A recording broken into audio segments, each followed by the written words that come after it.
Hello all, welcome back to our channel. So students, in this video we will discuss the unit number 5 of the subject logistics and supply chain management.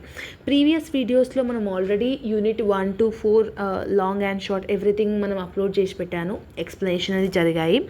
So ee video lo unit 5 that is recent trends in SCM అంటే supply chain management. ఓకేనా? So ఎలాంటి question వచ్చినా కూడా from 5th unit you will able to attempt it. Each and every concept ఏదైతే ఇంపార్టెంటో final ఎగ్జామినేషన్కి, so అది మనం ఈ వీడియోలో డిస్కస్ చేద్దాము, so that you can easily elaborate your answer by your own. సీమా ఒకటి గుర్తుపెట్టుకోండి, ఈ సబ్జెక్ట్ అనేది generalised subject, you can write it by your own. Concept అర్థమైతే మనం ఈజీగా ఈ పర్టికులర్ టాపిక్ గురించి ఓన్గా రాయొచ్చు. ప్రజెంట్ మనకున్న టెక్నాలజీలో ఏమేమి ఇంప్లిమెంటేషన్స్ అనేది అయినాయి ఈ సప్లై చైన్ మేనేజ్మెంట్ అనేది ఈ లెసన్ గురించి నేర్చుకుంటాం. ఇందులో ది మోస్ట్ ఇంపార్టెంట్ కాన్సెప్ట్ ఏంటంటే ఐటీ రోల్ ఏంటి, అంటే ఇన్ఫర్మేషన్ టెక్నాలజీ ఎలా వర్కౌట్ అయ్యింది ఈ ఎస్సీఎం అనేది చాలా repeated question. You can see 2018లో అడిగారు, 22లో అడిగారు, 23లో కూడా అడిగారు. ఓకేనా? సో ఇన్ఫర్మేషన్ టెక్నాలజీ అనేది ఇంపార్టెంట్ రోల్ అనేది మెయింటైన్ చేస్తుంది. ఇది ఎందుకనంటే ఒక గూడ్ యొక్క డిమాండ్ పెరగాలంటే దానికి ఒక ఇన్ఫర్మేషన్ అనేది ఇంపార్టెంట్. ఓకేనా? So managing the information and flow of goods. ఓకేనా? ఇది 2 టైప్స్ లాగా కేటగరైజ్ చేశారు, 2 టైప్స్ లాగా డివైడ్ చేసినారు. First one is functional role, second one is software system.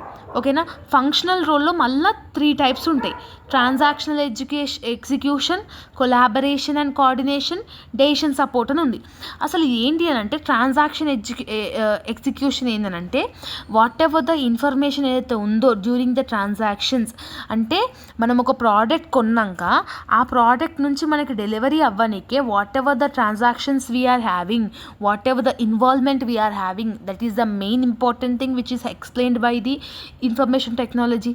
Yes, next one collaboration and coordination. ఈ కొలాబరేషన్ అండ్ కోఆర్డినేషన్ ఏం చేసింది, ఇన్ఫర్మేషన్ని షేర్ చేసింది కదా. ఎక్కువ కొలాబరేషన్ అయితే ఏమవుతుంది, ఎక్కువ ప్రజలకి ఆ పర్టికులర్ థింగ్ అనేది తెలిసినకి ఉంటుంది. నెక్స్ట్ వన్ ఏంటి, డెసిషన్ సపోర్ట్ సిస్టమ్. ఈ డెసిషన్ సపోర్ట్ సిస్టమ్ అంటే ఏంటంటే what ever the computer effective decisions ఏవైతే ఉన్నాయో అవన్నీ ప్రాసెస్ చేసి దాని యొక్క పర్టికులర్ మెయింటైన్ అనేది మనం చేసింది. నెక్స్ట్ వన్ ఏంటి, సాఫ్ట్వేర్ సిస్టమ్స్లో ఏమేమి సాఫ్ట్వేర్ మనం యూజ్ చేసినాం. ఫస్ట్ వన్ ఈఆర్పి అంటే it's nothing about the Tally థింగ్స్ని మనం యూజ్ చేసుకొని డేటాని స్టోర్ చేసుకోవడం. ఎలక్ట్రానిక్ డేటా ఇంటర్చేంజ్ అంటే ఒక కంపెనీలో ఉన్న డేటాని ఇంకో కంపెనీలోకి ట్రాన్స్ఫర్ చేయడం. ఎస్, సిఆర్ఎం అంటే కస్టమర్ రిలేషన్షిప్ మేనేజ్మెంట్, వాళ్ళతోని 24 hours చాట్ ఫెసిలిటీ కానీ, ఈమెయిల్ ఫెసిలిటీ కానీ, డిఫరెంట్ ప్రోడక్ట్స్ ఫెసిలిటీస్ కానీ మనం ఇవ్వడం. Next supply chain management system. ఇట్లా ఈ కాన్సెప్ట్స్ అనేది కూడా మనం రీసెంట్గా ప్రతి ఒక్క ఆర్గనైజేషన్లో మనం చూస్తున్నాం. ఓకేనా? Organisation in the sense like Flipkart అన్న అనుకోండి, అమెజాన్ అన్న అనుకోండి, ఏదైనా అనుకోండి, ప్లాట్ఫామ్స్. ఓకేనా? సో ఈ బిజినెస్కి ఎలా ఇంపాక్ట్ అయ్యింది. నెక్స్ట్ క్వశ్చన్ ఏంది, వాట్ ఆర్ ద బెనిఫిట్స్. ఓకేనా? ఈ బెనిఫిట్స్ ఏమున్నాయంటే ఫస్ట్ వన్ కాంపిటీషన్ లెవెల్ అనేది ఇంక్రీజ్ చేసింది. సెకండ్ వన్ ఇన్ఫర్మేషన్ని అందరికీ అవైలబుల్గా చేసింది. హ్యూజ్ నెంబర్ ఆఫ్ ఇన్ఫర్మేషన్ అనేది మనం రావచ్చు. డెసిషన్ సపోర్ట్ సిస్టమ్కి హెల్ప్ఫుల్ చేసింది. ఆర్గనైజేషన్ని ఎఫెక్టివ్గా ఎఫిషియెంట్గా కూడా వర్కౌట్ చేసింది. అండ్ నీ యొక్క అకౌంటబిలిటీని అందరికీ చూపించినట్టుగా ప్రూవ్ చేసింది. ఎస్, నీ యొక్క స్టాక్ని మేనేజ్ చేసుకుంది. How much is the inventory management కూడా ఇవన్నీ జరిగింది. సో డిఫరెంట్ అడ్వాంటేజెస్ అనేది మనం గాన్ త్రూ అయినాం కాబట్టి so it is important benefits అనమాట. అండ్ ఈ బిజినెస్లో అంటే ఎలక్ట్రానిక్ బిజినెస్లో ఎలా ఇంపాక్ట్ అయిందంటే ఇన్ఫర్మేషన్ మనం వస్తుంది.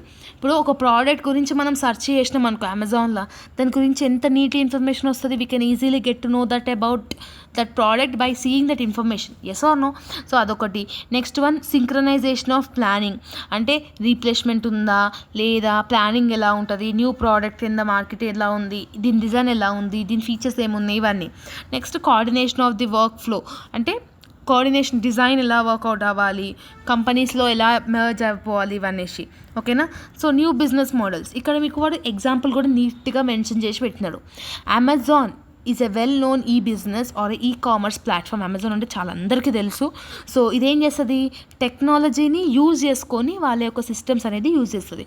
అంటే automation are robotic solutions. For example picking and packing ID generate అవ్వాలన్నా, లేదంటే మీరు ఏమైనా చార్జ్ చేయాలన్నా, సో ఈజీగా మనం ఈ టెక్నాలజీ అనేది యూజ్ చేసుకుంది కాబట్టే కదా చాలామంది ఆ పర్టికులర్ ప్లాట్ఫామ్ని యూజ్ చేస్తారు. అవునా కాదా? ఇప్పుడు ఎవరండి బయటికి వెళ్ళి పోయి కొనుక్కునేది? అందరూ ఎక్కడ పడితే అక్కడ ఫోన్లో కానీ చూసే కదా కొంటున్నారు. So that is the thing అనమాట. సో ఐటీ అనేది అంత సక్సెస్ఫుల్ గ్రోత్ అనేది మనకు వచ్చింది అని చెప్పేసి మనం రాయాలి. ఓకేనా? What are the current IT trends?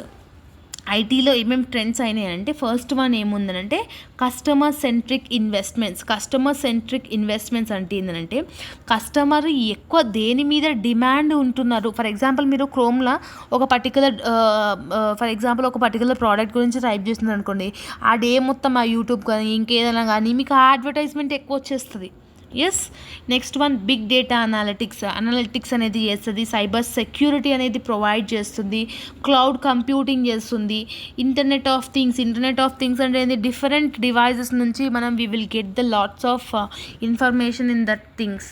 Next digital transformation అంటే ఏంటి, లైక్ ఆ సిచ్యువేషన్స్ని, ఆ రిపోర్ట్స్ని అవన్నీ డిజిటల్గా మనం యూజ్ చేసుకున్నట్టుగా ఫ్యూచర్లో. ఇండిపెండెంట్ సప్లై చైన్, ఇవన్నీ రీసెంట్గా మనకి ఎమర్జ్ అయినాయి కదా. So that is nothing about the IT trends అనమాట. ఓకేనా? అది కూడా చాలా ఇంపార్టెంట్ క్వశ్చన్. మీకు ఎటు తిరిగినా కూడా ఈ చాప్టర్ నుంచి ఐటీ గురించి అయితే డెఫినెట్గా క్వశ్చన్ అయితే డెఫినెట్గా అడుగుతాడు. అది ఇన్ఫర్మేషన్ టెక్నాలజీ రోల్ అయినా అవ్వచ్చు, ఏదైనా అవ్వచ్చు. కానీ ఈ సప్లై చైన్ మేనేజ్మెంట్లో ఐటీ ఎలా రోల్ ప్లే చేసిన అనేది ది మోస్ట్ ఇంపార్టెంట్ క్వశ్చన్ అనమాట. Next one green supply chain. ఇది 2 మార్క్స్కి ఇంపార్టెంట్. ఈ గ్రీన్ సప్లై చైన్ అంటే ఏంటంటే ఇన్పుట్స్ కానివ్వండి and changing them agents whose buy products or రీసైకిల్ని ప్రోడక్ట్స్ని రీసైకిల్ చేయడం. సో దాన్ని గ్రీన్ సప్లై చైన్ అంటాం. ఓకేనా? ఒక ప్రోడక్ట్ డెలివరీ అయినాక మళ్ళీ రిటర్న్ వచ్చేసినప్పుడు దాన్ని మనం రీసైకిల్ చేస్తారు అందరూ. ఏ ప్రోడక్ట్ అయినా కూడా వాళ్ళకి సడన్ లాస్ అనేది వస్తుంది. ఎస్.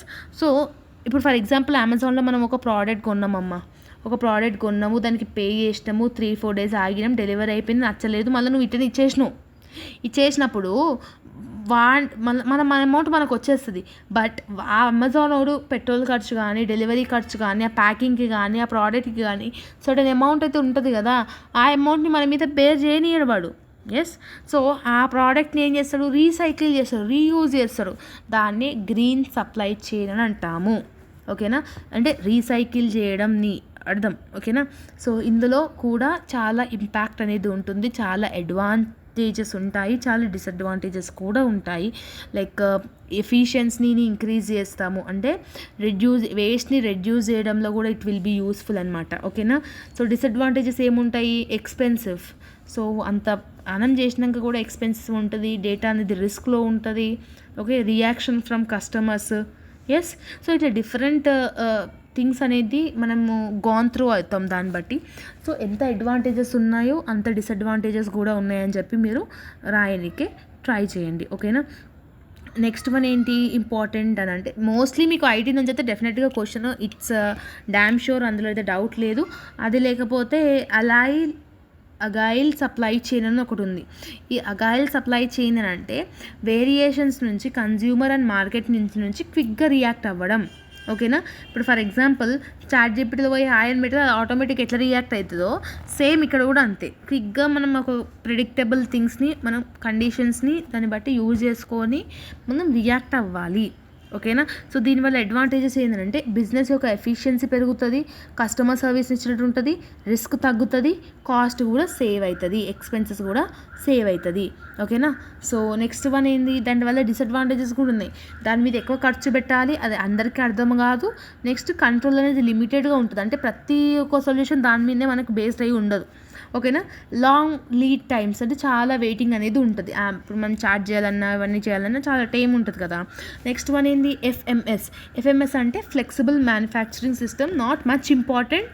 సో మీరు ఐటీ గురించి నేర్చుకుంటున్నా అంటే ఇవన్నీ అవసరం లేదు, ఈ బార్ కోడింగ్ ఇవన్నీ అవసరం లేదు. ఒకటే టాపిక్ అయినా 2 టాపిక్లు అయినా బాగా పర్ఫెక్ట్గా నేర్చుకోవడం ఈజ్ ఇంపార్టెంట్. ఓకేనా. సో రిమైనింగ్ ఎలాంటి క్వశ్చన్ వచ్చినా కూడా మీరు ఓన్గా రాసేయచ్చు. వేరే క్వశ్చన్స్లో ఏవైతే ఆన్సర్స్ నేర్చుకున్నామో ఆ పర్టికులర్ ఆన్సర్ని కూడా మీరు ఓన్గా రాసేయడానికి ఆ స్కోప్ అనేది మీకు ఉంటుంది. ఓకేనా. దీనికి ఇదే క్వశ్చన్ రాయాలి అన్న రూల్ అయితే లేదు. So it is a generalised subject. You can write the answer in you will understand, you need to understand the question and you need to write your answer by your own. Okay, so I hope that you have got clarity. If you're having any further doubts, let me know in the comment section. All the very best for your examination as well as your preparation. See you all in next video. Bye bye everyone.